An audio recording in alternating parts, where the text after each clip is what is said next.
학교에서 그러니까 그 교수들하고 직원들하고 소통을 위한 한마당이라고 해가지고 태안에 갔었어요. 태안에 이렇게 그 해변을 이렇게 걷는 거. 그러니까 저한테는 되게 힘들었어요. 산을 몇 번이나 오르락내리락 해갖고 2시간 넘게 걸었거든요. 근데 그 긴 시간을 걷게 한 거는 이제 소통을 하라고, 사람들, 그러니까 평소에 얘기하지 못하던 사람들하고 이렇게 소통을 하는 시간을 갖겠다고 그렇게 했는데, 제가 걸어가면서 이렇게 자세히 봤어요. 보니까 사람들이 늘 얘기하던 사람들과 얘기를 하더라고요.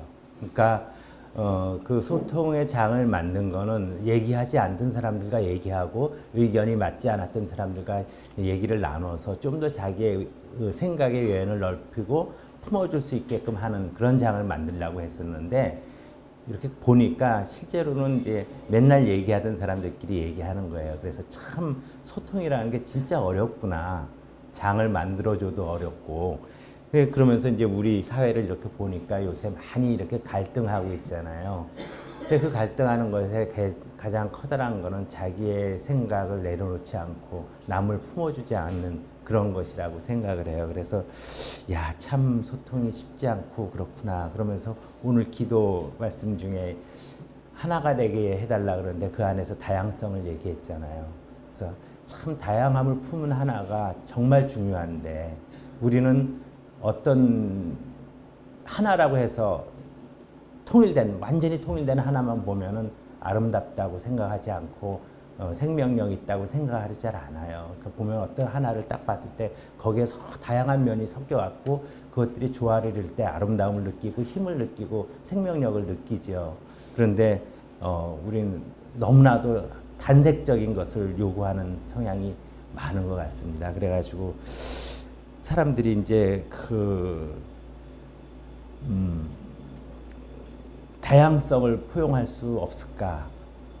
그리고 또 어제 느낀 거에서는 많은 사람들이 이제 학교 요새 어렵거든요. 학교가 그 학생 수들도 많이 줄어들고, 저희 학교는 특별히 이제 등록금을 한 12년 동안 올리질 않았어요. 굉장히 낮고, 그래서 제일 낮은 등록금을 가지고 있으니까 고정비용은 그대로 나가면서 등록금 적으니까 좀 어렵긴 해요. 그래갖고 그런 어려움을 극복할 수 있는 여러 가지 얘기를 하는데, 많은 경우에 제가 이제 몇 명하고 얘기를 해봤는데 거의 말로만 해요. 그러니까 그 말에 대해서 이렇게 도와줄 수 있는 그러한 것들은 행동이 잘 이루어지진 않더라고요. 그게 이제 일반적인 거예요. 말을 하는 거는 쉬우니까. 그래서 이렇게 보면서 오늘 내용이 이제 예수님이 이제 율법학자하고 바리새파 사람들한테 이제 외식을 책망하는 그러한 내용이잖아요. 그러니까 참 사람들은 말하는 거는 그렇게 비교적 쉽게 하지만 그 말하는 것을 실천하는 거는 굉장히 어렵고 힘들고 잘 못하는 경향이 있는 것 같더라고요. 그래서 저 자신도 그렇고요. 그래갖고 저 자신 굉장히 많이 돌아보고 이 말씀을 준비하면서 힘들었습니다. 그러니까 집사람이 도대체 왜 그러냐고 막 그런데 이제 딴 말씀을 준비하다 이제 이렇게 바꿨는데 왜 그렇게 뭐 힘들게 그렇게 하냐 그랬는데, 사실은 이 내용 자체가 저가 힘들었어요. 왜냐하면 제가 이렇게 여러분들과 함께 이렇게 말씀을 나누면서 이제 얘기를 하다 보면 이제 뒤에 나오겠지만 말하고 행하지 않는 거에 대한 어떤 우리의 되돌아봄을 얘기할 텐데, 저 자신이 그런 사람인 거예요. 그러니까 자유롭지 않은 상황에서 이런 얘기를 하는 게 되게 힘들었습니다. 그래서 우리 이렇게 말씀을 나눌 때 너 또한 마찬가지다라는 것을 베이스에 깔고 저한테 그렇게 말씀을 같이 나눴으면 좋겠습니다. 23장 내용 자체는 이제 예수님이 이제 율법학자들하고 바리새파 사람들의 위선, 외식을 이제 책망하는 내용이라 그랬잖아요. 근데 당시 유대 사회에서 율법학자하고 바리새파 사람들은 율법 연구 해석 그리고 율법의 교육을 담당하던 사람들이었어요. 그러니까 사실은 이 사람들이 그 하나님이 주신 그 율법을 백성들이, 그 사람들이 삶에서 실천하고 살아가게 하는데 굉장히 중요한 역할을 하던 사람들은 맞습니다. 실제 그 사람들은 그 사실 바리새파라는 것이 구별됐다, 분리됐다 이런 뜻이잖아요. 그래서 그 바리새파 사람들은 유대교를 지키고자 하는 열정으로 아주 자기네들이 이방인과 자신들을 구별하고 그다음에 부정한 유대인, 그러니까 세리와 뭐 이렇게 죄인과 뭐 창기와 이런 사람들과 구별하고 또 자기들의 어떤 유전을 반대하는 사람들, 그러니까 사두개파, 여기 이제 그거는 이제 사두개파 사람들일 텐데, 사두개파 사람들은 그러니까 성문화된 율법만을 믿었어요. 근데 그 바리새파들은 성문화된 율법 말고 장로들의 이제 유전도 전승되어지는 그런 말씀도 믿었는데, 그런 것들 때문에 이렇게 구별을 했었죠. 근데 이러한 그 바리새파들은 아주 극단적인 폐해를 갖고 있었죠. 이렇게 완전히 구별하고 뭐 이렇게 하는 거. 그렇지만 또 한편으로는 굉장히 율법에 맞게끔 생활하려고 하는 그런 노력을 하고 그렇게 살려고 했다는 것에 그 긍정적인 그 양면성을 가지고 있습니다. 근데 이제 그 사람들이 율법에 맞게 행하고 하는 헌신적인 삶을 사는 것에 숨어 있는 그런 형식적인 외식적인 모습을 예수님께서 간파를 하시고 책망하고 비판을 하신 것이죠. 그래서 보면 이제 우리가 12절까지 읽었지만 13절 이후에서는 이제 7가지 화로 그 바리새파 사람들을 책망하고 계십니다.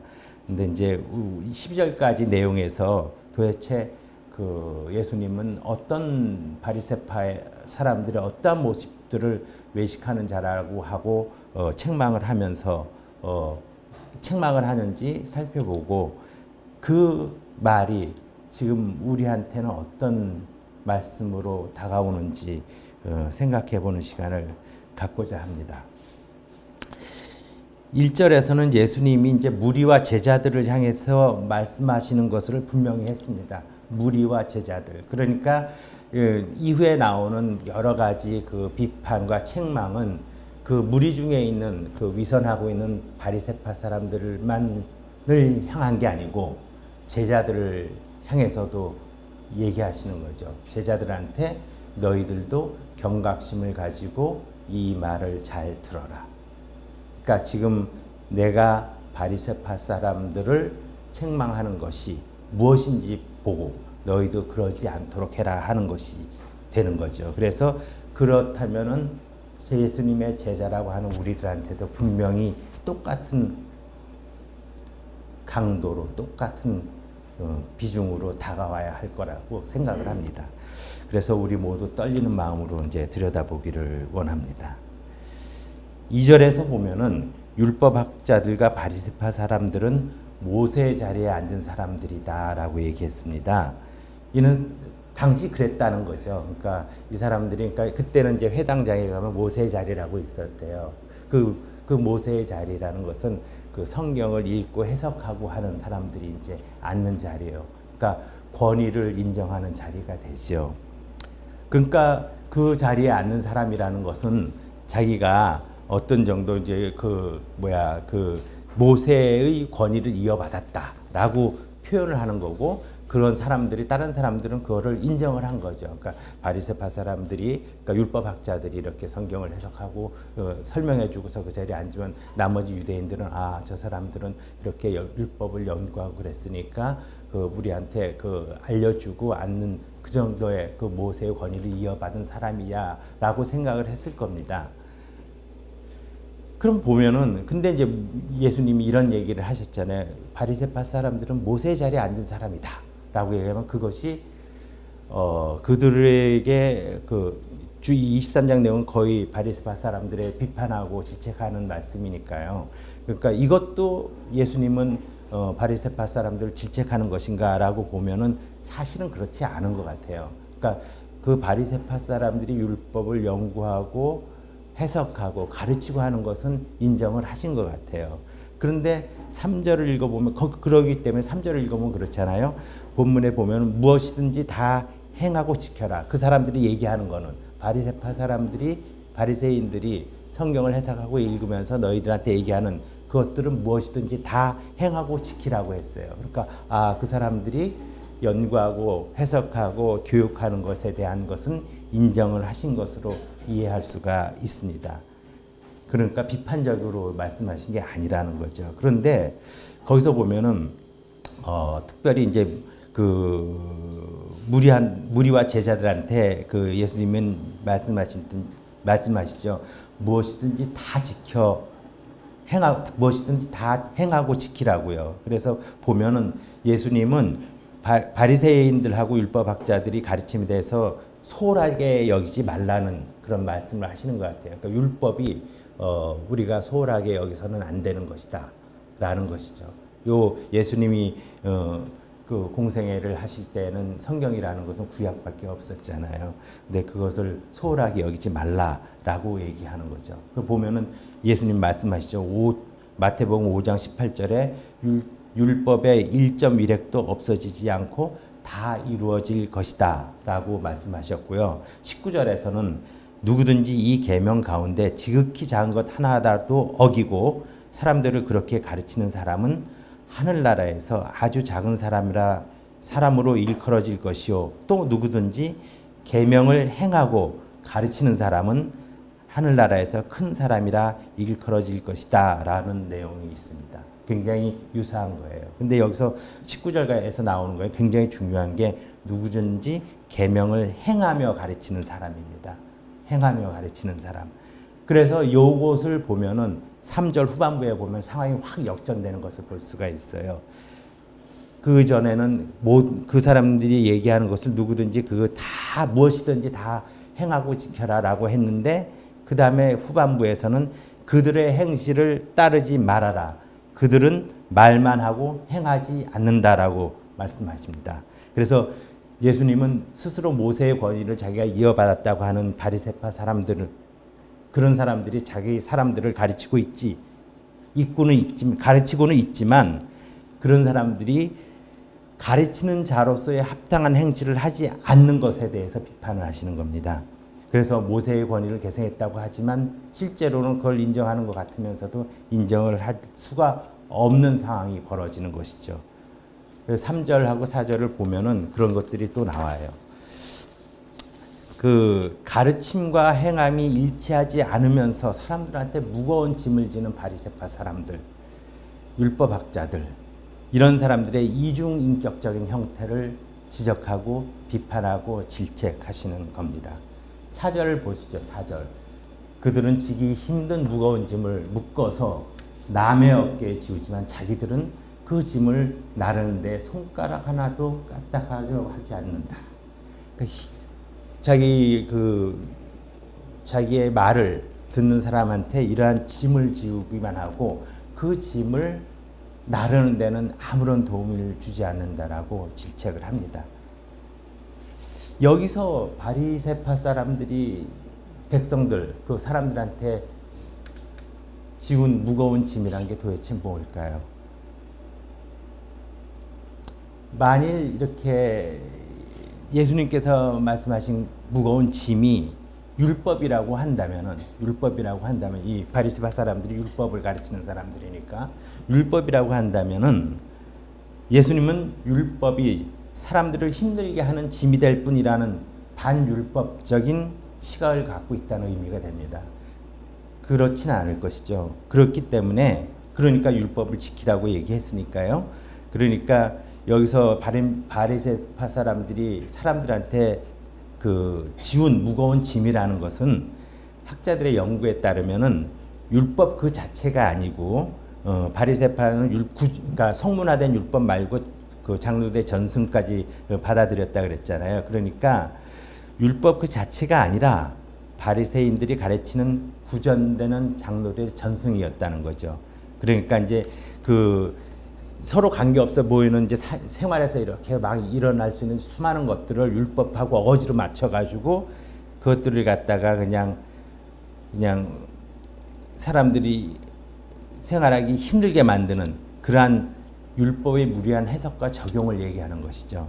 즉 율법을 지키기 위해서 수많은 의무를 만들어내고 자신들의 전통은 아주 너무나 엄격하게 규정해 갖고 여러 사람들, 백성들한테 멍에를 지우고 말았다는 얘기입니다.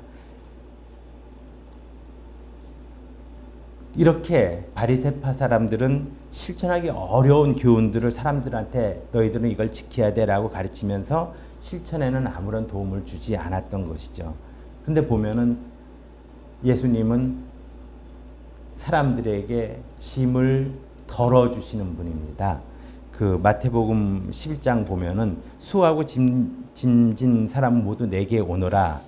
내가 너희를 쉬게 하겠다. 나는 마음이 온유하고 겸손하니 내 멍에를 메고 나한테 배워라. 그리하면 너희는 마음의 쉼을 얻을 것이다.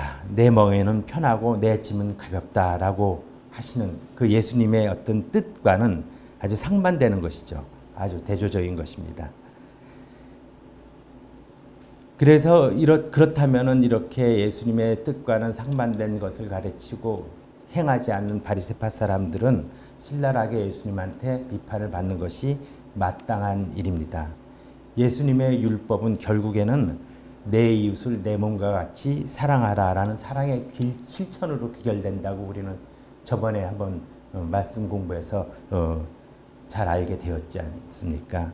그러니까 내 이웃을 내 몸과 같이 사랑하라라는 그런 사랑으로서 그 율법이 다 포함될 수 있는데 이 바리새파 사람들은 수많은 율법의 그 해석을 통해서 사람들한테 짐을 지어준 것이죠. 그리고 자기들은 실천하지 않았던 것입니다. 5절에 보면은 그들이 하는 모든 일은 사람들에게 보이려고, 그러니까 자기네들의 의의를 드러내려고 했다는 그 나옵니다. 그러니까 예수님의 비판은 바리새 사람들한테 남한테 드러내기 위해서, 자기들의 의의를 드러내기 위해서 행한 거다라고 비판을 하십니다. 바리새파 사람들은 이제 다른 사람들보다 경건한 것처럼 보이려고 기도할 때 차는 경문곽이라고 있는데, 경문곽이 이제 뭐냐면은 그 율법의 중요한 구절을 이렇게 써가지고 넣은 기도의 띠라는 가죽으로 된 것인데, 그거를 이제 팔이나 이마에 차고 다녔다고 합니다. 우리는 이렇게 경건한 다람들이야 하고. 근데 그 크기는 랍비들에 의해서 정해졌대요. 그러니까 요만한 크기로 해라 그러면 다른 유대인들도 다 같이 요만한 크기로 해서 찼을 텐데, 이 바리새파 사람들은 그거를 크게 했다는 거죠. 잘 보이게 하려고. 나는 너희들과 달라. 조금 더 경건한 사람이야. 이런 것들. 옷술도 마찬가지입니다. 옷술이라는 것이 옷에 이렇게 길게 늘어진 건데, 이제 이 옷술은 이제 그 율법에 이제 613가지 교훈을 의미한다고 하는 건데, 이 옷술을 크게 하는 거, 잘 보이게 하는 거잖아요. 그래서 나는 그 율법을 늘 묵상하고 지키는 사람이야 하고 이렇게 자기를 드러내는 겁니다. 전부 다. 자기의 의의를 드러내는 것이죠. 근데 주님은 이렇게 말씀하십니다. 마태복음 6장 1절에서 4절 보면은 남에게 보이려고 의로운 일을 사람 앞에서 하지 않도록 조심하여라. 그렇지 않으면 너희는 하늘에 계신 너희 아버지에게서 상을 받지 못한다. 그러므로 내가 자선을 베풀 때는 위선자들이 사람들에게 칭찬을 받으려고 회당과 거리에서 그렇게 하듯이 내 앞에 나팔을 불지 말아라. 내가 진정 너희에게 말한다. 그들은 자기네 상을 이미 받았다. 너는 자선을 베풀 때 오른손이 하는 일을 왼손이 모르게 하여 내 자선 행위를 숨겨두어라. 그리하면 남모르게 숨어서 보시는 내 아버지께서 너에게 갚아주실 것이다. 라고 말입니다. 그리고 이어지는 6절 7절에서는 바리새인들이 좋아하는 것, 추구했던 욕심들에 대한 비판을 하십니다. 바리새인들이 좋아했던 거는 뭐냐면 잔치에서는 상석에 앉는 거, 그리고 회당에서는 높은 자리에 앉는 거, 그리고 시장에서 인사받는 거, 선생이라고 불러주는 것을, 그러니까 불림을 받는 거, 이런 것들을 좋아했습니다. 이 네 가지는 모두 세상에서 얻는 명예입니다. 영광입니다. 하나님 나라에서 추구할 바가 아니죠. 이 잔치의 상석은 사회적인 명예를, 그리고 회당의 높은 자리는 아주 교권적인 명예를 가르치는 것에 대한 명예를 상징하는 것입니다. 그렇지만 예수님은 이 뒤에 12절 나온 거와 그 다음에 누가복음 14장에서 이렇게 말씀하십니다. 높은 자와 낮은 자에 대해서 말이죠. 누가복음 14장을 제가 읽어드리겠습니다. 예수께서는 초청을 받은 사람들이 윗자리에 골라 잡는 것을 보시고 그들에게 비유 하나 말씀하셨다. 내가 누구에게 혼인잔치에 초대를 받거든 높은 자리에 앉지 말아라. 혹시 손님 가운데 너보다 더 귀한 사람이 초대를 받았을 경우에는 너와 그를 초대한 사람이 와서 너더러 이분에게 자리를 내어 드리시오 하고 말할지 모른다. 그러면 너는 부끄러워하며 가장 낮은 자리로 내려앉게 될 것이다. 내가 초대를 받거든 가서 맨 끝 자리에 앉아라. 그리하면 너를 청한 사람이 와서 친구여 윗자리로 올라 앉으시오 하고 말할 것이다. 그때 너는 너와 함께 앉은 모든 사람 앞에서 영광을 받을 것이다. 누구든지 자기를 높이면 낮아질 것이요 자기를 낮추면 높아질 것이다. 예수님은 분명하게 말씀하십니다. 너희는 겸손히 낮아지라고 말입니다. 또한 시장에서 이렇게 인사를 받는 거나 선생이라고 이렇게 칭함을 받는 거는 모두 다른 사람보다는 상대적으로 좀 성숙하다, 어쩌면은 조금은 잘났다 라는 것을 의미할 수는 있어요. 그래서 그거 가지고 이렇게 막 욕먹고 그럴 상황은 아닌 것 같아요. 그런 질책을 받을 상황은 아닌데 여기서 질책을 받는 것은 바리새파 사람들이 그러한 것을 좋아하고 그런 것을 추구했다는 겁니다. 일부러 막 추구를 한 거예요. 경문 크게 하고 길게 하고 하면서. 그래서 하늘나라의 영광보다도 이 세상의 명예와 영광을 우선적으로 추구하는 바리새 사람들을 질책을 하신 것입니다. 그리고 이어지는 8절, 9절, 10절에 보면은 예수님께서 세 가지를 금지하셨어요. 금지하신 거는 랍비라는 호칭을 듣지 마라. 세상의 사람을 아버지라고 부르지 마라. 그 다음에 지도자라는 말을 듣지 말아라입니다. 여기서 우리는 예수님께서 이렇게 금지하신 세 가지의 속뜻을 한번 살펴보기를 원합니다. 너희는 랍비라는 호칭을 듣지 말아라 하는 것은 모든 사람에게 오직 한 분 예수님만이 참된 선생님이죠. 하나님만이 참된 선생님이니까 그 다른 사람을 선생이라고 하지 마라. 그리고 너희끼리는 형제와 같이 서로 겸손하게 행하라는 것입니다. 사람끼리는. 그러니까 사람 여기서 얘기하는 거는 이제 랍비라고 불리울 분은 예수님 하나님일 뿐이지. 그렇지만 이제 너희끼리는 형제처럼 해라는 거죠. 권면하고 할 때 이렇게 자기는 높은 자리에서 하지 말라는 겁니다. 그러니까 그다음에 아무도 아버지라고 부르지 마라. 이 얘기는 사실은 육신의 아버지를 아버지라고 부르지 말라는 뜻은 아니고요. 당시 유대인들은 아버지라는 말을 매우 위대한 인물들을 이렇게 일컫는 말로 거의 절대적인 복종이나 존경을 나타내는 말로 쓰였다고 합니다. 그 한 예로 엘리야와 엘리사 얘기가 있어요. 그 왕하 2장에 보면은 이제 그들이 이제 그 11절 보면 이렇게 그들이 말을 주고받으며 걸어가고 있었는데 갑자기 불말들이 이끄는 불수레 하나가 나타나 그들 사이를 지나가며 두 사람을 갈라놓았다. 그러자 순식간에 엘리야가 회오리 바람을 타고 하늘로 올라가 버렸다. 엘리사는 이 광경을 보고 나의 아버지여 나의 아버지여 이스라엘의 전차와 마병이여 하고 외쳤습니다. 이게 엘리사가 엘리야에게 대한 엄청난 존경과 존귀를 나타낸 것이 아버지라는 얘기입니다. 그래서 절대적인 존경의 대상은 하나님 아버지일 뿐이지 다른 사람이 될 수가 없다는 거죠. 그러니까 다른 사람에게 아버지라고 부르지 말아라 하는 그런 뜻입니다. 그 다음에 너희는 지도자라는 호칭을 듣지 말아라 라고 얘기를 하십니다. 여기서 말하는 그 지도자라는 얘기는 8절에도 이제 선생 랍비라는 얘기 나오잖아요. 랍비라는 얘기 나오는데 이 8절에 나오는 랍비는 가르치는 자라는 의미를 갖고 있는데 이 10절에 나온 지도자라는 얘기는 뭐냐면 앞서서 이끄는 자, 가르치기만 하는 게 아니라 앞서서 이끄는 자. 앞서서 이끌기 위해서는 행해야 되죠. 말하고 행하는 그런 자를 얘기하는 겁니다. 그거는 뭐냐면 전인격적인 면으로 인도하는 자라는 의미죠. 그러니까 그렇게 우리들을 전인격적으로 인도할 수 있는 분은 오직 예수님 한 분뿐이라고 사도 바울은 그렇게 고백을 합니다. 그래서 우리는 다른 사람들한테 너희는 지도자다라고 하는 것들을 함부로 얘기할 수 없는 것이죠. 그러면 11절하고 12절을 잠깐 봐주실까요?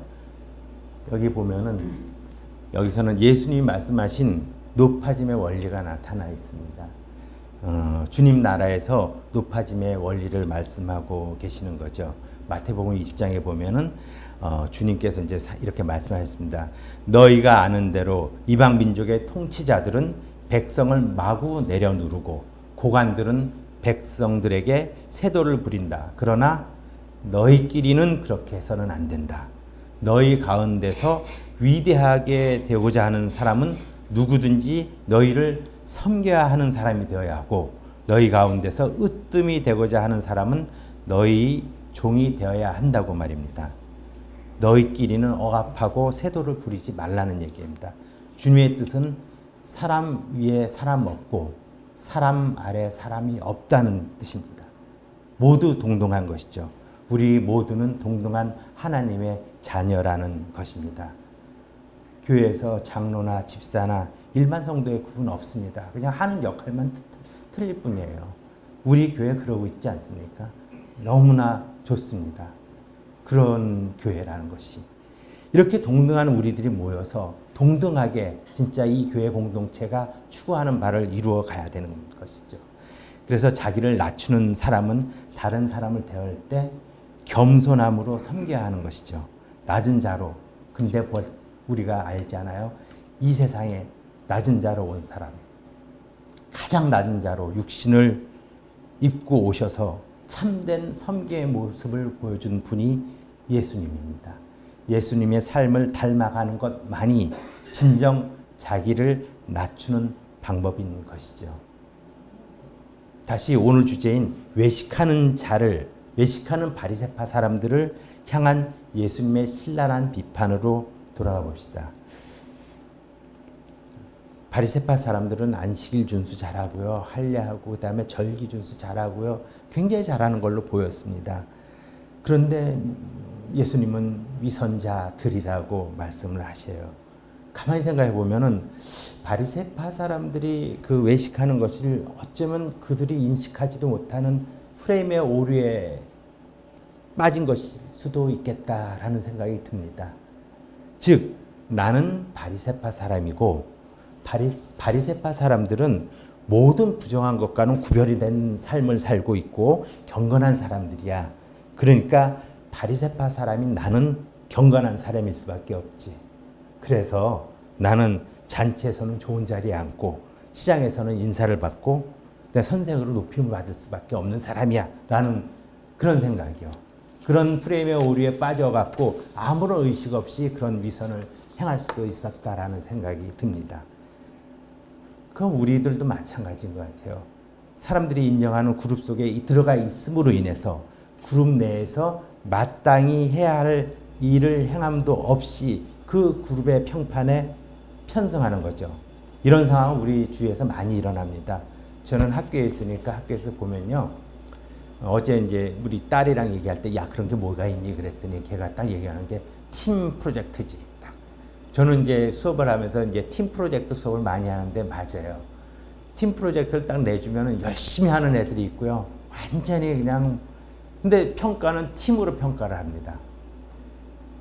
그럼 열심히 하는 애, 그러니까 저는 이제 그거 하면서 이제 제 눈에 보일 때는 잘하는 애, 안 하는 애에서 참여도를 해갖고 이제 점수를 하지만 제 눈에 보이지 않을 때 하는 것들이 있잖아요. 그럴 때는 어쩔 수 없이 팀의 결과를 가지고 걔네들이 평가를 받는 거예요. 그러니까 자기는 아무것도 안 하고서 팀의 평가가 좋으면은 좋은 평가를 받게 되는 거죠. 편승하는 겁니다. 이제 우리한테 시선을 돌려봅시다. 우리 모두도 우리 교회가 건강한 교회가 될 수 있도록 그리고 하나님의 공의가 이 땅에 이루어지도록 노력하는 행함이 없으면서도 건강한 교회를 추구하고 하나님의 공의가 이 땅에 이루어지기를 힘쓰고 있는 교회에 다닌다는 것에 그런 교회의 일원이라는 것에 안주해 가지고 우리 자신이 나는 건강한 교회를 위해 그리고 하나님 뜻을 이 땅에 이루어지기 위해서 애쓰는 성도야 라고 생각하고 있지는 않은지 말이죠. 우리 평신도 교회를 추구하잖아요. 한 사람 한 사람이 교회의 모든 일에 자발적으로 참여하지 않는다면, 내가 기꺼이 책임을 지지 않는다면 누가 그 일을 감당하고 어떻게 예수님을 중심으로 성도들이 함께 이루어가는 건강한 교회를 만들 수 있겠습니까? 우리 교회가 하나님 나라를 위해 세상에 보냄을 받은 교회라는 그러한 교회로서의 역할을 할 수 있겠습니까? 나는 교총회장님이 가끔 얘기해 주신 거 너무나 깊이 새기고 있어요. 공동의 책임은 무책임이다.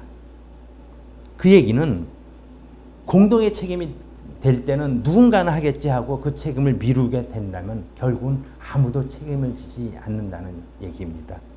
그 말이 우리 공동체에서는 적용이 되어서는 안 됩니다.